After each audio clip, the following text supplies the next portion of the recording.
प्यारे बच्चों, मैं अरविंद यादव आज फिर से नए वीडियो के साथ क्लास 11th के लिए पुष्पी पौधों की आकारिकी यानी कि मॉर्फोलॉजी ऑफ फ्लावरिंग प्लांट्स। थोड़ा सा वीडियो लेट हुआ, उसका रीज़न ये था तबीयत यानी जुकाम बुखार की वजह से, इसके लिए क्षमा प्रार्थी। तो आज हम अपनी क्लास 11th का नया चैप्टर है। अब इसके पहले हम लोग किंगडम एनिमेलिया को पढ़े थे, उसके बाद यूनिट 2 का ये टॉपिक चैप्टर पुष्पी पौधों की आकार की यानी मॉर्फोलॉजी ऑफ फ्लावरिंग प्लांट। तो फर्स्ट ऑफ ऑल अगर हम लोग यहाँ पर ये देखें कि मॉर्फोलॉजी होती क्या है, आकारिकी क्या है, तो हम ये कह सकते हैं स्टडी ऑफ एक्सटर्नल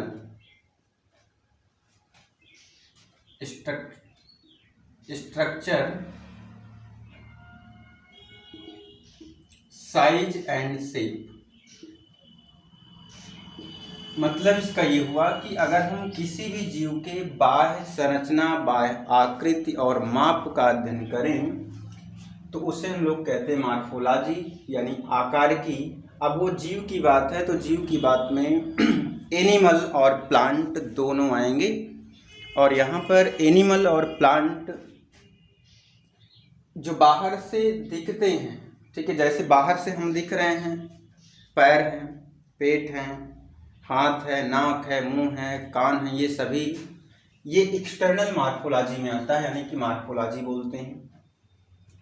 अब इसमें जो स्टडी करनी है वो हमें करनी है पुष्पी पौधों की आकारिकी। तो पुष्पी पौधों के आकारिकी में हमें ये जानना चाहिए कि यहाँ पर एंजियोस्पर्मिक प्लांट की चर्चा होगी। प्लांट्स यानी आवृत्तबीजी पौधे, क्योंकि आवृत्तबीजी पौधे का दूसरा नाम हम लोग फ्लावरिंग प्लांट्स भी कहते हैं, यानी कि पुष्पी पौधा भी कहते हैं। यानी कि जो इसमें सीड होता है वो ओवरी वाल के अंदर बंद होता है, यानी कि उसमें अंडाशय भित्ति पाई जाती है। तो ये जो एंजियोस्पर्मिक प्लांट है इसका दूसरा नाम फ्लावरिंग प्लांट यानी पुष्पी पौधा। तो पुष्पी पौधों का जो बाह्य रचना है उसकी स्टडी मॉर्फोलॉजी कहलाती है। तो मॉर्फोलॉजी में जो हम स्टडी करेंगे एक नॉर्मल प्लांट का जो सिस्टम होता है प्लांट में, तो अगर ये मान लीजिए यहाँ पर ये आपकी ज़मीन की सतह है जिस पर हम हैं। अब इस पर एक प्लांट हम ऐसे ड्रा करते हैं, ये प्लांट है कुल, ठीक है, प्लांट, और ये इसकी रूट है जो मिट्टी के नीचे। तो इतना पार्ट जो होता है ये रूट कहलाता है, रूट। और इतना पार्ट जो पूरा मिट्टी के ऊपर यानी एबव द सॉइल है उसे हम लोग शूट कहते हैं। शूट यानी कि प्ररोह, और ये जो है आपका जड़ होता है। मतलब ये आपकी मिट्टी की सतह है। सतह किसकी हुई? मिट्टी की सतह। तो मिट्टी की सतह के ऊपर के भाग, तना हो गया, शाखाएं हो गई, पत्ती हो गए, फल हो गए, फूल हो गए, ये सभी जो हैं शूट में आते हैं यानी प्ररोह तंत्र में आते हैं। मिट्टी यानी सतह के नीचे का जो भाग होता है वो रूट में आता है अर्थात जड़ तंत्र का निर्माण करता है। तो अब ये जो एक्सटर्नल मॉर्फोलॉजी में क्या होगा कि अब ऐसा नहीं कि जो मिट्टी के नीचे का पार्ट है उसकी स्टडी नहीं करेंगे, उसकी भी स्टडी करनी है। नॉर्मल आप ये मानो कि जो प्लांट है उसको आप मिट्टी से उखाड़ लिए हो, ठीक है, मिट्टी से उखाड़ लिए हैं तो उसमें आपको पत्ती दिखेगी, तना दिखेगा, जड़ दिखेगा, फल फूल दिखेंगे उसमें, तो उसी की स्टडी ही कर मार्फोलॉजी है, उसी की स्टडी करना ही मार्फोलॉजी कहलाएगा। तो आज जो चर्चा होगी, हम लोग मार्फोलॉजी में जो टॉपिक हमें पूर्ण करने हैं वो हमारी टॉपिक है, वो टॉपिक को रूट कहेंगे यानी जड़ पढ़ना है हमें। दूसरा हम कहें कि स्टेम पढ़ना है यानी तना। फिर ये हम कंटेंट में बोले आपको ये बताएं कि लीव्स पढ़नी है, लीफ पढ़नी है हमें, पत्ती। फिर इसी में हम पढ़ना है फ्लावर पढ़ना है, पुष्प पढ़ने हैं। और फ्रूट को भी अगर पढ़ना चाहें तो फ्रूट भी इसमें पढ़ सकते हैं, फ्रूट्स यानी फल।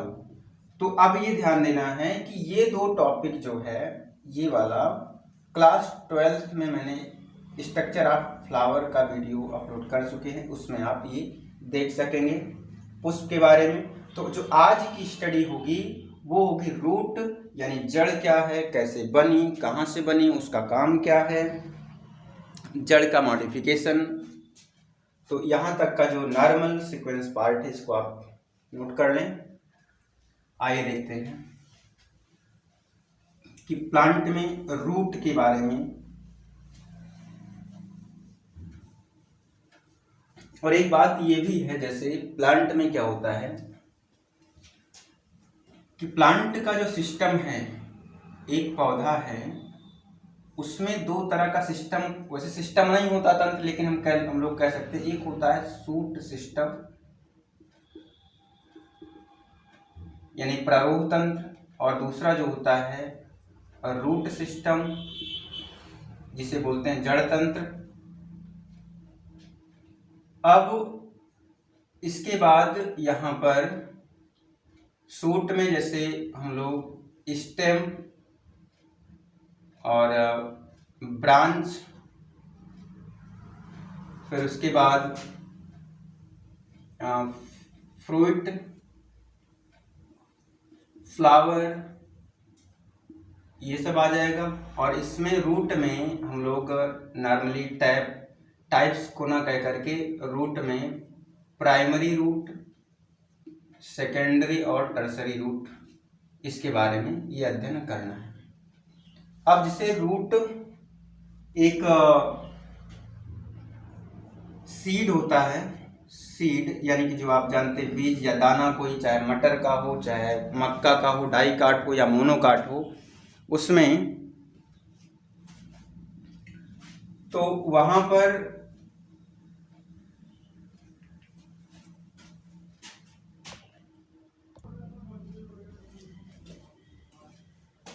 जैसा कि आप लोग सीड के बारे में, बीज जैसे एक मटर का दाना या किसी का दाना होता है यानी एक बीज। तो बीज जो होता है, बीज के भ्रूण में दो पार्ट बनते हैं, भ्रूण में जो है दो पार्ट बनते हैं। एक पार्ट होता है प्लीम्यूल का और दूसरा जो होता है वो रेडिकल होता है, इसे कहते हैं मूलांकुर कहते हैं इसको। और अगला जो है आपका मूलांकुर, दूसरा है प्रांकुर। मूलांकुर बोलते हैं और इसको प्रांकुर कहते हैं। तो प्रांकुर जो होता है ये प्ररोह का फॉर्मेशन, और ये जो होता है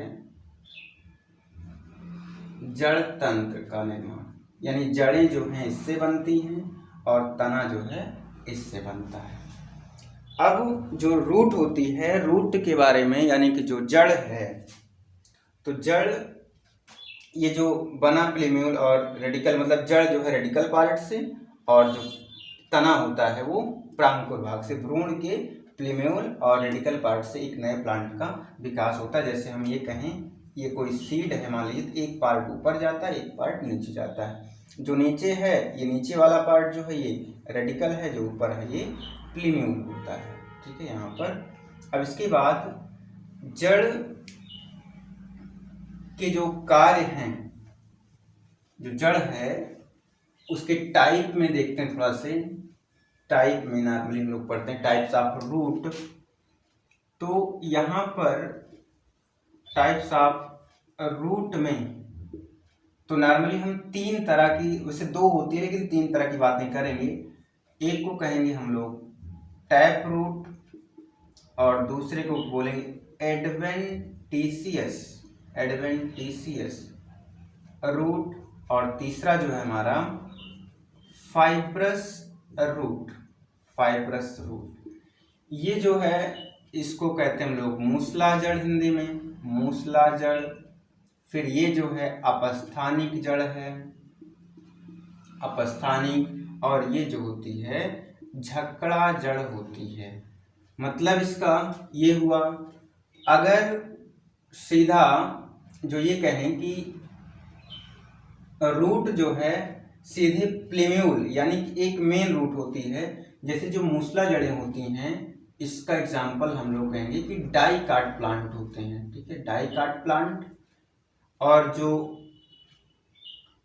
एडवेंटिशियस हैं इसमें नॉर्मली हम कहेंगे कि मोनोकाट, और जो आपका बरगद है, बरगद, इसमें भी अपस्थानिक रूट मिलती हैं। और जो फाइब्रस रूट है, ये फाइब्रस रूट, इसमें जो है ये भी मोनोकाट प्लांट में पाया जाता है।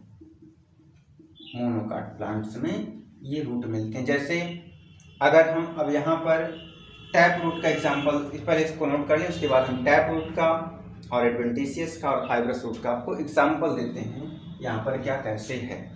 अब जो टैप रूट और एडवेंटिशियस रूट है, फाइब्रस रूट है, इसके बारे में जैसे हम आपसे ये कहें कि अगर प्लांट है, ये कोई प्लांट है, मान लीजिए ऐसे,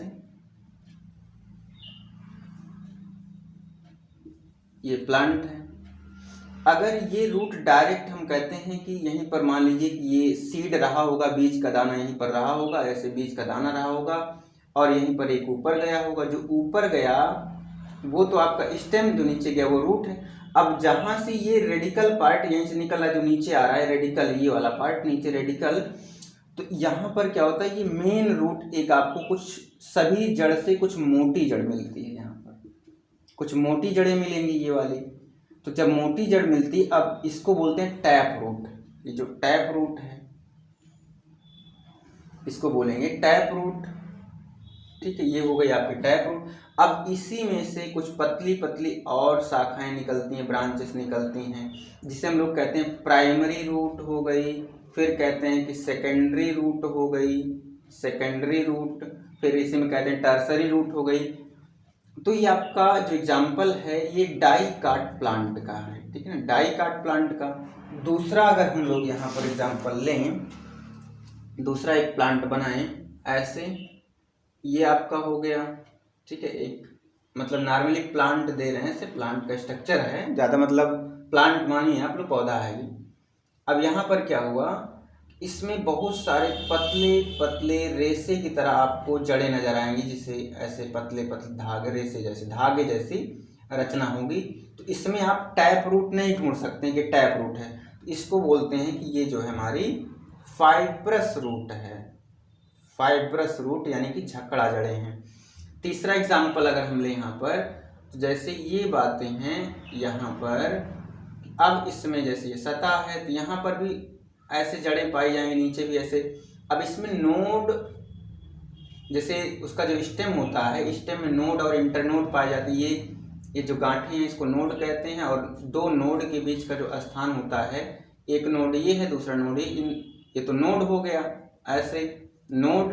अब यहाँ पर इन दोनों नोड के बीच का जो गैप है ये वाला, इसको कहते हैं इंटर नोड यानी पर्व संधियाँ ऐसे। ठीक है, पर्व ये संधि हो गई, ये पर्व संधियाँ हो गई। अब कभी कभी ऐसे होता है कि यहाँ से भी सहारा देने के लिए जड़ें निकल आती हैं ऐसे, यहाँ से जड़ें निकली होती हैं। मतलब क्या होता है, फाइब्रस रूट के अतिरिक्त